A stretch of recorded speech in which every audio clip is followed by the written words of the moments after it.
Bishop Damascene, builder of the invisible city of God. Excerpt from Russia's Catacomb Saints by I.M. Andreev and Father Seraphim Rose. We begin after the declaration of Metropolitan Sergius in 1927 and before the repose of Bishop Damascene in 1935. Bishop Damascene usually wrote his epistles with several copies and sent them to his friends. Each of them was instructed to recopy the letter by hand or on a typewriter with several more copies and to send them to the enclosed addresses, ranging everywhere in the Soviet Union, Siberia, the Caucasus, the Ukraine, the Urals. This activity of Bishop Damascene was the last spark of his indefatigable energy. Then there was a break and a going over to the underground church after his final departure from Metropolitan Sergius. In what did this break consist? In a return to the idea by which Bishop Damascene was guided when he was still a hieromonk, by means of a patient and prolonged preaching among persons carefully chosen, in house churches, solitary cells, and the like. He began to create a tightly knit church brotherhood of believers sincerely devoted to the idea of orthodoxy, a small church which nevertheless would be the more noticeable on the surface of public life the deeper it sunk its roots into the hearts of the people. At that time, this idea had been a kind of foreknowledge of the fulfillment of Vladimir Solovyev's presentiments, but now it was founded on facts. Quote, "Those children of God who have not fallen under the pressure of the satanic hurricane and have not been bruised by the pieces of the great shipwreck are clearly aware of the situation and with complete calmness and confidence will undertake the building of the true Church of Christ on the foundation of which it still remains, without excessive nervousness, without unnecessary complaints. For the process of its building will comprise the whole meaning of their life. Step forward to this holy undertaking, and immediately you will find peace and clarity of soul, repose and foreknowledge. Remember that the builders of the church are not only the clergy, but also all the believers, all who strive toward Christ. And our path toward Christ is primarily expressed in this process of building. The process consists in the fact that we offer ourselves as bricks in the holy building of the Church of Christ, which is his body. If our inward part is composed of the love of Christ, our thoughts and feelings and will are cemented by the grace of Christ. If we will consciously place this brick of ours at the foundation of the church for further building, then the very Creator of the universe will reveal a place for it, so that no storm can move it or cast it down. In the face of the great destruction which has occurred, it is evident that each of us must begin to raise up the building from its foundation. The example of the first builders will give us definite forms for such work. Think of them. Become more acquainted with them in the holy apostles, the holy martyrs and confessors, and in the writings of the holy fathers of that period.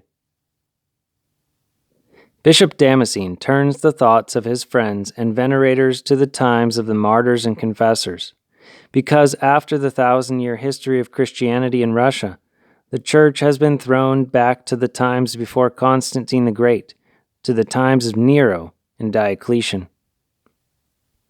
Let us bring our own bricks to the immovable foundation of the righteousness of Christ, of the divine truth, of eternal salvation.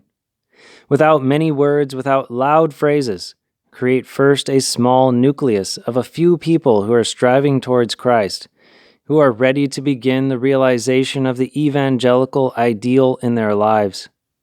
Unite yourselves for grace-given guidance around one of the worthy pastors, and let everyone separately and altogether prepare themselves for yet greater service to Christ. Just a few people united in such a life already makes up a small church, the body of Christ, in which the Spirit and the love of Christ dwell. If we do not become members of the body of Christ, the temple of his life-giving Spirit, then this Spirit will depart from the world, and the frightful convulsions of the dying world organism will be the natural result of this. Bishop Damascene believed in the victory of Christianity. Your reflections on the morning and evening of Christianity are incorrect, for they, as it were, exclude the presence of day. I look otherwise at the situation. The purpose of the church is a constant battle. This is why it is called the militant church, battling with the prince of this world, that is, with all those who by all possible means and ways press the spirit of man, bind it, as it were, mix it with matter, gradually suppress in it the call from heaven, deprive it of the opportunity even to feel its own true nature, the true purpose of its life in this world, and even harden it against the eternal light. For the spirit that has become attached to earth, this light even now becomes painfully tormenting, which is why there is occurring a rebellion against the light, an effort to put out its remaining rays in this world. All this is contained in a single word: evil. As long as there is occurring a conscious battle with these conditions of life in the domain of the prince of this world, a battle with evil, so long will the day of Christ's church endure. It is joyful to realize that only this light possesses the life-giving quality of constantly creating, igniting noble lamps of the light in the midst of darkness, which to all appearances has already covered everything. Therefore, let it be that darkness has temporarily covered the earth from the 6th to the 9th hour.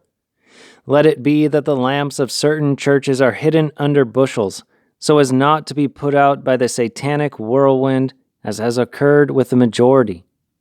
After a short time of rest, the Lord, perhaps even the time when the darkness will imagine that its work has already been completed, the lamps will be revealed, will come together, will ignite a multitude of others, which had been put out, will pour together into a great flame of faith, which, when efforts are made to put it out, will burn more brightly. For many which have been put out, and have felt the torment of the darkness and the cold of Tartarus, will prefer to burn upon the bonfire of the flame of faith than again to be immersed in darkness. But all this is in one's dreams. What of the Soviet reality at this present moment? And so, we are a minority. What is that to us? Does one need to step back before the attack of militant atheism? May this not be. No matter how few we might be, the whole power of Christ's promises concerning the invincibility of the church remain with us. With us is Christ, the conqueror of death and hell. The history of Christianity shows us that in all the periods when temptations and heresies have agitated the church, the bearers of church truth and the expressors of it were few. But these few, with the fire of their faith and their zealous standing in the truth, have gradually ignited everyone. The same thing will happen now, if we few will fulfill our duty before Christ and His church to the end. The fearless confession of faith and of one's hope and a firm standing in the church's laws are the most convincing refutation of the Sergian deviation and are an unconquerable obstacle to the hostile powers directed against the church. Fear not, little flock, for it is your Father's good pleasure to give you the kingdom.